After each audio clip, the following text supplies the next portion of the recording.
welcome back to my channel. This is Girl Hits of Womanhood, where we talk all about the highs and the lows of growing up as a woman, from the challenges to the triumphs and everything in between, all of the lessons that we learn, and just how we navigate this incredible journey of self-discovery. So we're back at it. Today's drink, sparkling apple juice. This one's from Trader Joe's. Fire. So today we're talking about HBCUs and how my HBCU, the illustrious North Carolina Agricultural and Technical State University, Aggie Pride, period, how it contributed to who I am as a woman today. Whenever I talk about HBCUs and A&T in particular, I'm like, it's one of the best decisions I've ever made. And not just for my career, not just for the friends that I've made along the way, but just who I've become as a person, as a woman. So I'm gonna lay out a couple of ways A&T has contributed to me becoming the woman that I am today. Number one is it created a safe space for me to explore. When I say explore, I mean just figure out who I am, what I like, figure out what I like to wear, figure out how I like to wear my hair. That's been the biggest hair. Let's talk about hair actually. That's been the biggest change for me physically since going to A&T. So I grew up around a lot of white kids. It was very cool to have straight hair, and I loved getting my hair blown out, baby. My hair stays straight 90% of the time. And so going to A&T, I would also straighten my hair when I first got there. And then I remember one of my friends at the time was like, your curls are pretty. Like if you were to let them like just kind of be out, or learn how to do your natural hair, that would be really pretty, because then you wouldn't have heat damage anymore. Maybe that was it was a little bit of an underhanded compliment, but it doesn't matter, because that was the reason that I was like, okay, let's see what it's giving. So I started doing twist outs and braid outs and really got to experiment with my hair and get comfortable with wearing my natural hair. And I ended up loving it, and it took a little while.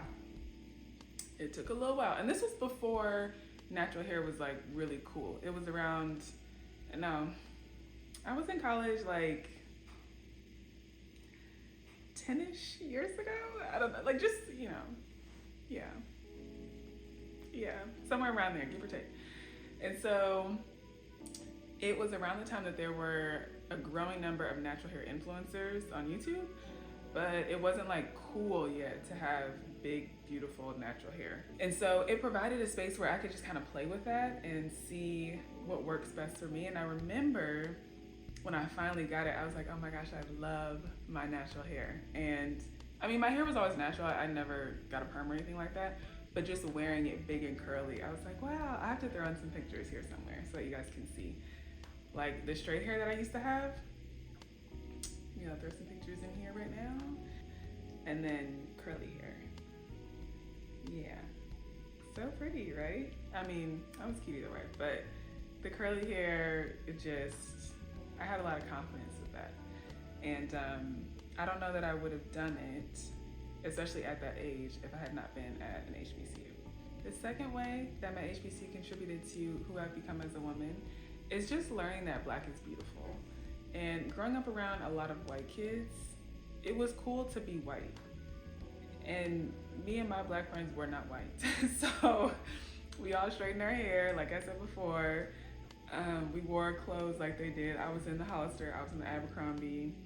I had the Coach shoes. I was like, we were doing the things that the white girls were doing because it was cool to be a white girl. It's so crazy saying that, because at the time, child, we weren't processing it as that, but that's what it was. That's 100% what it was.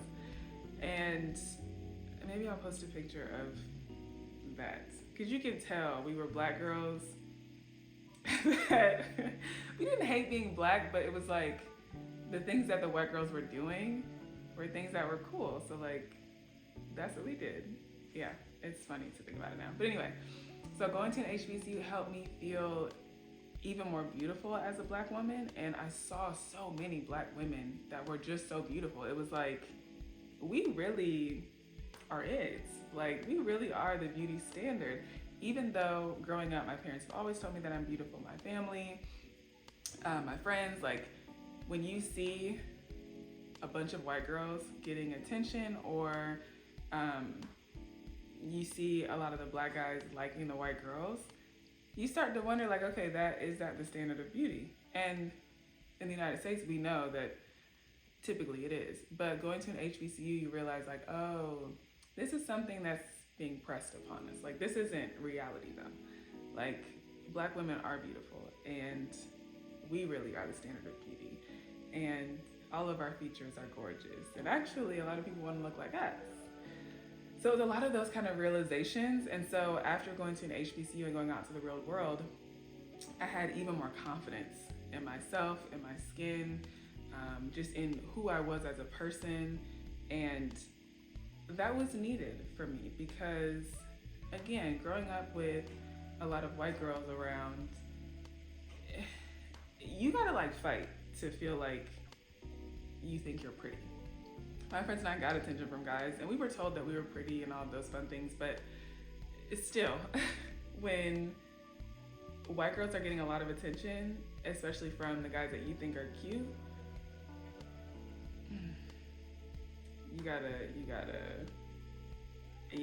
you have to like be active in your thought process to feel like you're beautiful. So going to an HBCU, that became so normalized that black women are beautiful and we are desirable. So just gaining more confidence in myself and in my skin complexion. And, you know, being a brown-skinned girl, I was lucky in high school in that I didn't really get teased, but it was obvious that like light-skinned girls or white girls were sometimes the preference. And so going to an HBCU, there were so many brown girls that, I mean, deep shades of brown that were absolutely beautiful. And you saw so many examples of this, and it was like, no, we are beautiful. And there is no hierarchy here. Like, everyone's beautiful, and this is just what it is. So the third way that A&T absolutely impacted who I am as a woman and contributed to who I've become as a woman is seeing examples of successful black women. I don't have like doctors and lawyers in my immediate family. So seeing doctors and lawyers and professors that have 4 and 5 degrees and just women that have been dominating in their fields, it was like, wow. When you see these examples, it propels you to feel like you can do anything you want to do. And some of that even has manifested a little bit later in life because, you know, thinking back, like there's nothing I feel like I can't do. And part of that I know is because of some of the examples that I saw at A&T.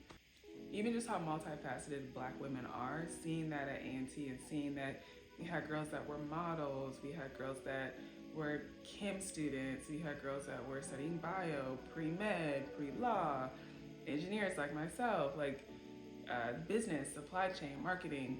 There were just so many different things that these black women were doing. Even when we would do our presentations and just how smart these black women were, it was just so beautiful to see. And so it's like the sky's the limit.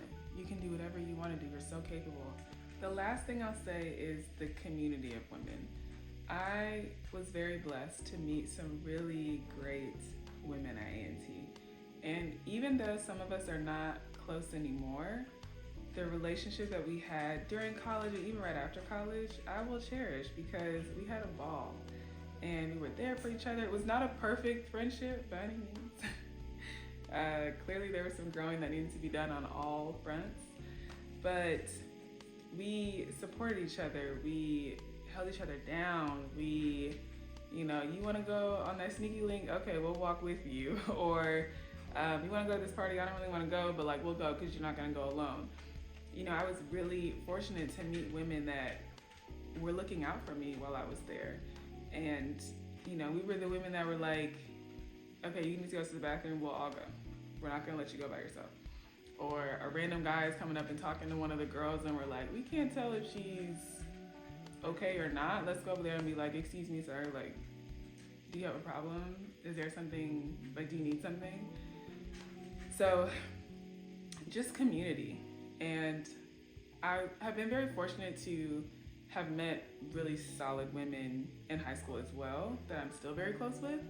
But of course, we went to different colleges. So going to A&T, I was like, okay, I don't know how I'm gonna make friends here or what kind of friends I'm gonna make, but we'll just have to see.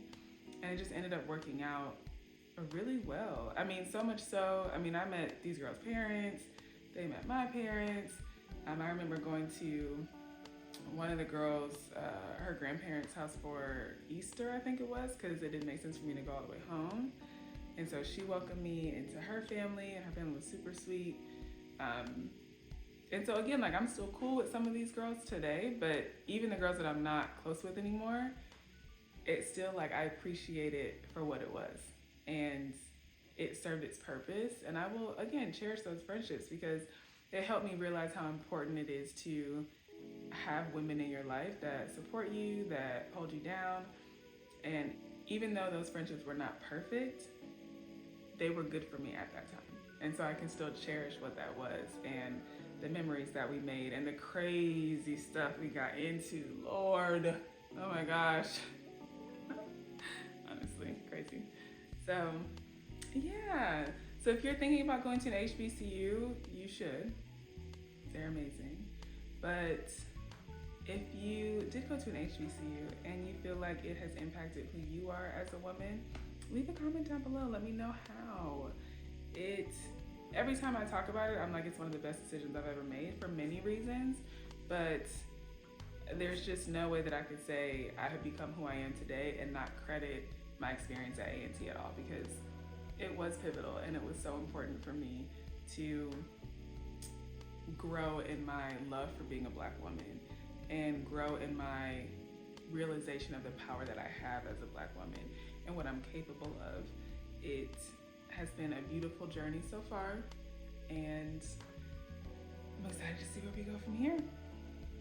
So that's the video. Thank you so much for watching. Make sure you leave a comment down below, like, subscribe, share this video if you thought it was helpful, and I'll see you in my next video. Let me know if you guys want me to talk about anything in particular, and until then, I'll see you later.